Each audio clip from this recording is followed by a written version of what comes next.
લક્ષ્ય ન્યૂઝ, એક નજર, એક લક્ષ્ય.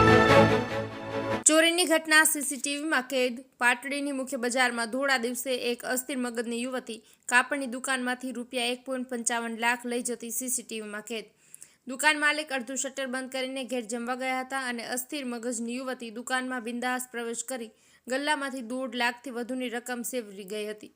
પાટડીની મુખ્ય બજારમાં ધોળા દિવસે એક અસ્થિર મગજની યુવતી કાપડની દુકાનમાં ₹1.55 લાખ લઈ જતી સીસીટીવીમાં કેદ થઈ હતી, જેમાં દુકાન માલિક અડધું શટર બંધ કરીને ઘેર જમવા ગયા હતા અને અસ્થિર મગજની યુવતી દુકાનમાં આવી પ્રવેશ કરી ગલ્લામાંથી ₹1.5 લાખ સેરવી ગઈ હતી. દુકાન માલિકની ફરિયાદના અને સીસીટીવી ફૂટેજના આધારે પોલીસે અસ્થિર મગજની યુવતીને ઝબે કરવાના ચક્રો ગતિમાન કર્યા છે.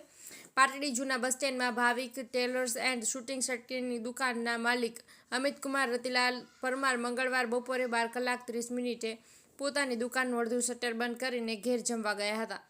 બપોરે 2:30 જમીને આવીને દુકાનમાં પ્રવેશ કરતા દુકાનના ગલ્લામાંથી તમામ રોકડ રકમ ગાયબ હતી.